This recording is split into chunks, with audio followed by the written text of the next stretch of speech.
Devika's kitchen റെസിപ്പീസിലേക്ക് സ്വാഗതം. അപ്പോൾ ഇന്ന് ഞാൻ ഈസ്റ്റർ സ്പെഷ്യലായിട്ട് ഫിഷ് മോളിയാണ് ഉണ്ടാക്കുന്നത്. നല്ല ഈസി ആയിട്ട് ഉണ്ടാക്കാൻ പറ്റിയ ഒരു റെസിപ്പിയാണിത്. അപ്പത്തിൻ്റെ ഒക്കെ കൂട്ടത്തിൽ നല്ല ഒരു കോമ്പിനേഷനാണ്. അപ്പോൾ ഇതെങ്ങനെയാണെന്ന് നോക്കാം. അപ്പോൾ നമുക്ക് ഫിഷ് മോളി ഉണ്ടാക്കാം. അതിന് വേണ്ടിയിട്ട് ഞാനിവിടെ നെയ്മീനാണ് എടുത്തിരിക്കുന്നത്. ഇതിപ്പോൾ 1/2 കിലോ നെയ്മീൻ ഞാൻ എടുത്തിട്ടുണ്ട്. 5 സ്ലൈസായിട്ട് കട്ട് ചെയ്ത് വെച്ചിരിക്കുകയാണ്. അപ്പോൾ ഇതിന് പകരം നിങ്ങൾക്ക് കരിമീൻ, മോത, ആവോലി അതുപോലുള്ള മീനുകളും വേണമെങ്കിൽ എടുക്കാം. അധികം മുള്ളില്ലാത്ത കുറച്ച് ദശയുള്ള മീനാണ് നല്ലത്. അപ്പോൾ ഞാനിപ്പം നെയ്മീനാണ് എടുത്തിരിക്കുന്നത്. 1/2 കിലോ എടുത്തിട്ടുണ്ട്. ഇതിപ്പം ഞാൻ ഈ രീതിയിൽ സ്ലൈസ് ചെയ്തിരിക്കുന്നത് കൊണ്ട് ഞാനിത് വരഞ്ഞെടുത്തിട്ടില്ല. അപ്പോൾ നിങ്ങൾ കരിമീനൊക്കെയാണ് എടുക്കുന്നതെന്നുണ്ടെങ്കിൽ വരഞ്ഞിട്ട് വേണം എടുക്കാനായിട്ട്. അപ്പോഴാണ് മസാലയൊക്കെ അതിൻ്റെ ഉള്ളിലേക്ക് പിടിക്കുന്നത്. അപ്പോൾ ഇതിനി നമുക്കൊന്ന് മാരിനേറ്റ് ചെയ്ത് വെക്കണം. അതിന് വേണ്ടിയിട്ട് ഞാനിവിടെ 1/2 ടീസ്പൂൺ മഞ്ഞൾപ്പൊടി എടുത്തിട്ടുണ്ട്. 1/2 ടീസ്പൂൺ ചെറിയ തരിയായിട്ട് പൊടിച്ച കുരുമുളക് പൊടി, ആവശ്യത്തിന് ഉപ്പ് ഇട്ട് കൊടുക്കുക. ഇതിലേക്ക് പകുതി നാരങ്ങയുടെ നീരും കൂടെ പിഴിഞ്ഞൊഴിക്കാം. അപ്പോൾ നമ്മൾ പൊടികൾ ഇത്രയും മാത്രമാണ് എടുക്കുന്നത്. ഇതിലേക്ക് നമ്മൾ മുളക് പൊടിയൊന്നും ചേർക്കുന്നില്ല. എരിവിന് വേണ്ടിയിട്ട് കുരുമുളക് പൊടിയും പച്ചമുളകുമാണ് ഇതിലേക്ക് ചേർക്കുന്നത്. അപ്പോൾ നമുക്ക് നന്നായിട്ടൊന്ന് മിക്സ് ചെയ്തെടുക്കാം. വെള്ളമൊന്നും ചേർത്തിട്ട് മിക്സ് ചെയ്യേണ്ട. ആ നാരങ്ങയുടെ നീരിൽ തന്നെ മിക്സ് ചെയ്തെടുക്കാം. നാരങ്ങയുടെ നീരിന് പകരം നിങ്ങൾക്ക് വേണമെങ്കിൽ വിനാഗിരിയും യൂസ് ചെയ്യാം. അപ്പോൾ ഇത് നന്നായിട്ടൊന്ന് മിക്സ് ചെയ്തെടുത്തിട്ടുണ്ട്. അപ്പോൾ ഇനി നമുക്ക് മീനിൻ്റെ കഷ്ണങ്ങളിലേക്ക് ഈ മസാലയൊന്ന് പുരട്ടിയെടുക്കാം. അപ്പോൾ മീനിൻ്റെ കഷ്ണങ്ങളിലേക്ക് മസാലയൊക്കെ പുരട്ടി എടുത്തിട്ടുണ്ട്. അപ്പോൾ ഇതിനി നമുക്കൊരു 1/2 മണിക്കൂർ ഒന്ന് മാറ്റി വെക്കണം ഈ മസാലയൊക്കെ പിടിക്കാനായിട്ട്. ഞാനിപ്പോൾ ഫ്രിഡ്ജിലാണ് വെക്കുന്നത്. നമുക്ക് ഫ്രീസറിൽ വെക്കേണ്ട, ഫ്രിഡ്ജിൻ്റെ താഴത്തെ പോർഷനിൽ വെച്ചാൽ മതി. അപ്പോൾ ഒരു 1/2 മണിക്കൂർ നമുക്കിതൊന്ന് മാറ്റി വയ്ക്കാം. അതിനുശേഷം നമുക്കിതൊന്ന് ഷാലോ ഫ്രൈ ചെയ്തെടുക്കാം. ഇപ്പോൾ ഇതാ ഒരു 1/2 മണിക്കൂർ കഴിഞ്ഞിട്ടുണ്ട്. നമ്മുടെ മീൻ മാരിനേറ്റ് ചെയ്ത് വെച്ചിട്ട് 1/2 മണിക്കൂർ ആയിട്ടുണ്ട്. അപ്പോൾ ഇതിനി നമുക്കൊന്ന് ഫ്രൈ ചെയ്തെടുക്കണം. ഇപ്പോൾ ഷാലോ ഫ്രൈ ആണ് ചെയ്യുന്നത്. അപ്പോൾ അതിന് വേണ്ടിയിട്ട് ഞാനിവിടെ ഒരു പാൻ എടുത്തിട്ടുണ്ട്. പാൻ ഒന്ന് ചൂടായി കഴിയുമ്പോൾ അതിലേക്ക് നമുക്ക് വെളിച്ചെണ്ണ ഒഴിച്ചു കൊടുക്കാം. വെളിച്ചെണ്ണയിൽ ചെയ്യുമ്പോഴായിരിക്കും കൂടുതൽ ടേസ്റ്റ് ഉണ്ടാവുക. അപ്പോൾ ഞാൻ 2 ടേബിൾ സ്പൂൺ വെളിച്ചെണ്ണ ഒഴിച്ചിട്ടുണ്ട്. അപ്പോൾ എണ്ണ ഒന്ന് ചൂടായി കഴിയുമ്പം നമുക്ക് മീനിൻ്റെ കഷ്ണങ്ങളും കൂടെ ഇതിലേക്ക് ഇട്ട് കൊടുക്കാം. അപ്പം നമുക്ക് മീൻ ഫ്രൈ ചെയ്യാൻ ആവശ്യത്തിനുള്ള എണ്ണ മാത്രം എടുത്താൽ മതി. നമ്മളിത് ഷാലോ ഫ്രൈ ആണ് ചെയ്യുന്നത്. അപ്പോൾ അതിന് വേണ്ടിയിട്ടുള്ള എണ്ണ മാത്രം എടുത്താൽ മതി. അപ്പോൾ എണ്ണ ചൂടായി കഴിയുമ്പോൾ മീനിൻ്റെ കഷ്ണങ്ങൾ ഇതിലേക്ക് ഇട്ട് കൊടുക്കാം. നമ്മൾ സാധാരണ മീൻ ഫ്രൈ ചെയ്യുന്ന അത്രയും ഫ്രൈ ചെയ്തെടുക്കണ്ട. 2 സൈഡും ഒരു 2 മിനിറ്റ് ഒന്ന് കുക്ക് ചെയ്തെടുത്താൽ മാത്രം മതി. ഇതിനി നമ്മൾ ബാക്കി തേങ്ങാപ്പാലിലിട്ടിട്ട് ബാക്കി കുക്ക് ചെയ്യുന്നുണ്ട്. അപ്പോൾ ഒരു പകുതി ഒന്ന് കുക്ക് ചെയ്തെടുത്താൽ മതി. 2 സൈഡും ഒരു 2 മിനിറ്റ് ഒന്ന് കുക്ക് ചെയ്യണം. അത്രമാത്രം മതി. നമ്മളിത് തേങ്ങാപ്പാലിലിട്ട് കുക്ക് ചെയ്യുന്ന സമയത്ത് പൊടിഞ്ഞു പോകാതിരിക്കാൻ വേണ്ടിയിട്ടാണ് ഇങ്ങനെ ചെയ്തെടുക്കുന്നത്.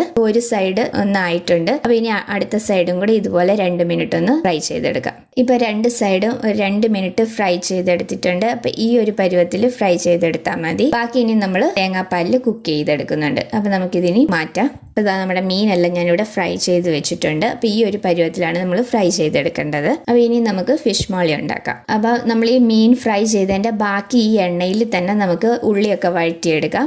അപ്പോൾ ഈ എണ്ണയിൽ തന്നെ എടുക്കുമ്പോഴായിരിക്കും കൂടുതൽ ടേസ്റ്റ് ഉണ്ടാവുക. നിങ്ങൾക്ക് അത് വേണ്ടാന്നുണ്ടെങ്കിൽ എണ്ണ മാറ്റിയിട്ട് വേറെ എണ്ണ എടുത്തിട്ടും ചെയ്യാം. ഞാനിപ്പോൾ ഈ എണ്ണയിൽ തന്നെയാണ് വഴറ്റിയെടുക്കുന്നത്. അപ്പോൾ ഇനിയും കറിക്ക് വേണ്ടിയിട്ട് ഞാനിവിടെ മീഡിയം സൈസിലുള്ള ഒരു സവാള നീളത്തിൽ അരിഞ്ഞെടുത്ത് വെച്ചിട്ടുണ്ട്. ചെറിയൊരു കഷ്ണം ഇഞ്ചി അത് നീളത്തിൽ അരിഞ്ഞു വെച്ചിട്ടുണ്ട്. പിന്നെ ഞാനിവിടെ വെളുത്തുള്ളിയാണ് എടുത്തിരിക്കുന്നത്. 5 വെളുത്തുള്ളി നീളത്തിൽ അരിഞ്ഞു വെച്ചിട്ടുണ്ട്. പിന്നെ എരിവിന് വേണ്ടിയിട്ട് പച്ചമുളകാണ് എടുത്തിരിക്കുന്നത്. 4 പച്ചമുളക് എടുത്തിട്ടുണ്ട്. കുറച്ച് കറിവേപ്പില എടുത്തിട്ടുണ്ട്. അപ്പോൾ ഇതിനി നമുക്കൊന്ന് വഴറ്റിയെടുക്കണം. അപ്പോൾ ഇഞ്ചിയും വെളുത്തുള്ളിയും നീളത്തിൽ അരിഞ്ഞെടുക്കുന്നതിന് പകരം നിങ്ങൾക്ക് ചതച്ചിട്ട് വേണമെങ്കിലും എടുക്കാം. അപ്പോൾ ഞാനൊരു പാൻ ചൂടാവാനായിട്ട് വെച്ചിട്ടുണ്ട്. അതിലേക്ക് നമ്മൾ മീൻ ഫ്രൈ ചെയ്തതിൻ്റെ ബാക്കി വന്നിരിക്കുന്ന എണ്ണ ഇതിലേക്ക് ഒഴിച്ചു കൊടുക്കാം. അപ്പോൾ എണ്ണ ഇതിലേക്ക് ഒഴിച്ചു കൊടുത്തിട്ടുണ്ട്. എണ്ണ ചൂടാകുമ്പോൾ അതിലേക്ക് നമുക്ക് ചെറിയൊരു കഷ്ണം പട്ട, 2 ഏലയ്ക്ക, 4 ഗ്രാമ്പു ഇത് ഇത്രയും കൂടെ ഇട്ട് കൊടുക്കാം. ആ സ്പൈസസ് ചെറുതായിട്ടൊന്ന് മൂത്ത് വന്നു കഴിയുമ്പോൾ നമുക്ക് ഇഞ്ചിയും വെളുത്തുള്ളിയും കൂടെ ഇതിലേക്ക് ചേർത്ത് കൊടുക്കാം. അപ്പോൾ സ്പൈസസ് ചെറുതായിട്ട് മൂത്ത് വന്നിട്ടുണ്ട്. ഇനി നമ്മൾ അരിഞ്ഞു വെച്ചിരിക്കുന്ന ഇഞ്ചിയും വെളുത്തുള്ളി ഇതിലേക്ക് ചേർത്ത് കൊടുക്കാം. ഇഞ്ചിയും വെളുത്തുള്ളിയും ചതച്ചിട്ട് വേണമെങ്കിൽ ചേർക്കാം, അല്ലെങ്കിൽ പേസ്റ്റ് ആക്കിയിട്ട് അങ്ങനെ വേണമെങ്കിലും ചേർത്ത് കൊടുക്കാം. അപ്പോൾ ഇഞ്ചിയും വെളുത്തുള്ളിയും ചേർത്തിട്ട് നന്നായിട്ടൊന്ന് വഴറ്റിയെടുക്കാം. ഇനി ഇതിലേക്ക് നമ്മൾ എടുത്തു വെച്ചിരിക്കുന്ന പച്ചമുളകും കറിവേപ്പിലയും കൂടെ ഇട്ട് കൊടുക്കാം. പച്ചമുളകൊക്കെ ഓരോരുത്തരുടെ എരിവിൻ്റെ അനുസരിച്ച് കൂട്ടിയും കുറച്ചുമൊക്കെ എടുത്തോണം. നമ്മൾ ഇതിലേക്ക് മുളക് പൊടി ഒട്ടും തന്നെ ചേർക്കുന്നില്ല. പച്ചമുളകും കുരുമുളകും മാത്രമാണ് എരിവിന് വേണ്ടിയിട്ട് ചേർക്കുന്നത്. അപ്പോൾ അതിനനുസരിച്ച് പച്ചമുളക് എടുക്കണം. അപ്പോൾ ഇനി ഞാൻ ഇതിലേക്ക് ഒരു 6 കാഷ്യൂ നട്ടും കൂടി ഇട്ട് കൊടുക്കുന്നുണ്ട്. ഇത് ഓപ്ഷനിലാണ്, നിങ്ങൾക്ക് ഇഷ്ടമുണ്ടെങ്കിൽ മാത്രം ചേർത്താൽ മതി. അതും കൂടെ ഇട്ടിട്ട് നന്നായിട്ടൊന്ന് വഴറ്റിയെടുക്കാം. ഇപ്പോൾ ഇഞ്ചി വെളുത്തുള്ളി ഒന്ന് മൂത്ത് വന്നിട്ടുണ്ട്. ഇനി നമ്മൾ അരിഞ്ഞു വെച്ചിരിക്കുന്ന സവാളയും കൂടെ ഇതിലേക്ക് ചേർത്ത് കൊടുക്കാം. ഞാനിപ്പം 5 സ്ലൈസാണ് മീൻ എടുത്തിരിക്കുന്നത്. അപ്പോൾ അതുകൊണ്ടാണ് ഞാൻ ഒരു സവാള എടുത്തേക്കുന്നത്. നിങ്ങൾ മീൻ കൂടുതൽ എടുക്കുന്നുണ്ടെങ്കിൽ എല്ലാത്തിൻ്റെ അളവുകൾ അതിനനുസരിച്ച് കൂടുതൽ എടുത്തോണം. അപ്പോൾ സവാളയും കൂടെ ചേർത്തിട്ട് നന്നായിട്ടൊന്ന് വഴറ്റിയെടുക്കാം. ഒരുപാട് ബ്രൗൺ കളർ ആവുമൊന്നും വേണ്ട, ഉള്ളി നന്നായിട്ടൊന്ന് വഴന്ന് വന്നാൽ മാത്രം മതി. ഇനി ഇതിലേക്ക് ആവശ്യത്തിനുള്ള ഉപ്പും കൂടെ ഇട്ട് കൊടുക്കാം.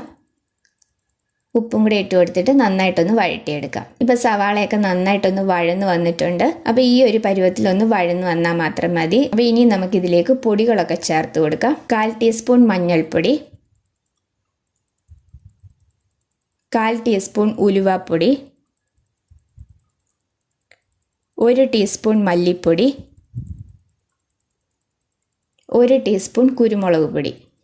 അപ്പോൾ നമ്മൾ പൊടികൾ ഇത്രയും മാത്രമാണ് ചേർക്കുന്നത്. അപ്പോൾ പൊടികളുടെ പച്ചമണം ഒന്ന് മാറുന്നത് വരെ ഒന്ന് വഴറ്റിയെടുക്കാം. അപ്പോൾ ചിലർ ഉലുവാപ്പൊടി ചേർക്കാറില്ല, അപ്പോൾ അത് നിങ്ങളുടെ ഇഷ്ടം അനുസരിച്ച് ചെയ്യാം. നിങ്ങൾക്ക് വെള്ള കളറിലുള്ള ഫിഷ് മോളിയാണ് വേണ്ടതെന്നുണ്ടെങ്കിൽ മഞ്ഞൾപ്പൊടിയും ചേർക്കേണ്ട ആവശ്യമില്ല. വെള്ള കളറിൽ ക്രീമി ആയിട്ടുള്ള ഫിഷ് മോളി ആണെങ്കിൽ മഞ്ഞൾപ്പൊടി ചേർക്കേണ്ട ആവശ്യമില്ല. മഞ്ഞൾപ്പൊടി ചേർക്കുമ്പോൾ നമ്മുടെ കറിക്ക് ചെറിയൊരു കളറും കൂടെ കിട്ടും. അതുപോലെ തന്നെ മല്ലിപ്പൊടി ചേർക്കുമ്പോൾ നമ്മുടെ കറി കുറച്ചുകൂടെ ഒന്ന് കുറുകി വരികയും ചെയ്യും. ഇപ്പോൾ പൊടികളുടെ പച്ചമണം ഒക്കെ ഒന്ന് മാറി വന്നിട്ടുണ്ട്. അപ്പോൾ ഇനി നമുക്കിതിലേക്ക് തേങ്ങാപ്പാൽ ചേർത്ത് കൊടുക്കാം. ഞാനിപ്പോൾ 2-ാം പാലാണ് എടുത്തിരിക്കുന്നത്. 2 കപ്പ് 2-ാം പാൽ എടുത്തിട്ടുണ്ട്. അത് നമുക്കിതിലേക്ക് ഒഴിച്ചു കൊടുക്കാം. അപ്പോൾ ഈ 2-ാം പാലിലാണ് നമ്മുടെ മീൻ ബാക്കി ഇനിയും കുക്ക് ചെയ്യുന്നത്. അപ്പോൾ 2-ാം പാൽ ഒഴിച്ചു കൊടുത്തിട്ട് നന്നായിട്ടെല്ലാം ഒന്ന് മിക്സ് ചെയ്തെടുക്കാം. അപ്പോൾ ഇനി ഞാൻ ഇതിലേക്ക് ഒരു പകുതി നാരങ്ങയുടെ നീരും കൂടെ പിഴിഞ്ഞൊഴിക്കുന്നുണ്ട്. നമ്മൾ പുളിക്ക് വേണ്ടിയിട്ട് ഈ നാരങ്ങ നീരാണ് ഇതിലേക്ക് ചേർക്കുന്നത്. ഇനി നമ്മൾ തക്കാളിയും കൂടെ ഇതിലേക്ക് ചേർക്കുന്നുണ്ട്. അപ്പോൾ അതിനനുസരിച്ച് നാരങ്ങ നീര് ചേർത്താൽ മതി. നാരങ്ങ ഇല്ലെന്നുണ്ടെങ്കിൽ അതിന് പകരം വിനാഗിരി ചേർത്താലും മതി. അപ്പോൾ നാരങ്ങ നീര് ചേർത്ത് കൊടുത്തിട്ടുണ്ട്. നന്നായിട്ടൊന്ന് മിക്സ് ചെയ്തെടുക്കാം. അപ്പോൾ ഇനി ഇത് നന്നായിട്ടൊന്ന് തിളച്ച് വന്നു കഴിഞ്ഞിട്ട് മീൻ ചേർത്ത് കൊടുക്കാം. ഇപ്പോൾ അതായത് നന്നായിട്ടൊന്ന് തിളച്ച് വന്നിട്ടുണ്ട്. അപ്പോൾ ഇനി നമ്മൾ ഫ്രൈ ചെയ്ത് വെച്ചിരിക്കുന്ന മീനും കൂടെ ഇതിലേക്ക് ചേർത്ത് കൊടുക്കാം. അപ്പോൾ നിങ്ങൾക്ക് മീൻ ഫ്രൈ ചെയ്യാതെ വേണമെങ്കിലും ഫിഷ് മോളി ഉണ്ടാക്കാം. പക്ഷേ ഫ്രൈ ചെയ്തിട്ടാകുന്നുണ്ടെങ്കിൽ കുറച്ചുകൂടെ നല്ല ടേസ്റ്റ് ആയിരിക്കും. അതുപോലെ തന്നെ മീൻ പൊടിഞ്ഞു പോകാതെ ഇരിക്കും. അപ്പോൾ മീൻ ചേർത്തതിന് ശേഷം പിന്നെ തവി വെച്ചിട്ട് ഇളക്കരുത്, മീനിൻ്റെ കഷ്ണം പൊടിഞ്ഞു പോകും. ഇതുപോലെ ഒന്ന് ചുറ്റിച്ചെടുത്താൽ മതി. അപ്പോൾ ഇനി അടച്ചു വെച്ച് കുക്ക് ചെയ്യാം. അപ്പോൾ ഇനി ഞാനിവിടെ തക്കാളി എടുത്തിട്ടുണ്ട്. ഞാൻ വലിയൊരു തക്കാളിയാണ് എടുത്തിരിക്കുന്നത്. 5 സ്ലൈസ് ആയിട്ട് എടുത്തിട്ടുണ്ട്. അപ്പോൾ ഇനി ഈ തക്കാളിയും കൂടി ഇതിലേക്ക് ചേർത്ത് കൊടുക്കാം. അപ്പോൾ 5 സ്ലൈസ് തക്കാളി എടുത്തിട്ടുണ്ടായിരുന്നു, അത് ചേർത്ത് കൊടുത്തിട്ടുണ്ട്. ഒന്ന് ചുറ്റിച്ചതിന് ശേഷം നമുക്കിത് അടച്ചു വെച്ച് നന്നായിട്ട് കുക്ക് ചെയ്തെടുക്കാം. അപ്പോൾ ഇനി നമുക്കിത് തുറന്ന് നോക്കാം. അപ്പോൾ നമ്മളുടെ മീനൊക്കെ നന്നായിട്ട് വെന്ത് വന്നിട്ടുണ്ട്. ചാറൊക്കെ നന്നായിട്ട് കുറുകി വന്നിട്ടുണ്ട്.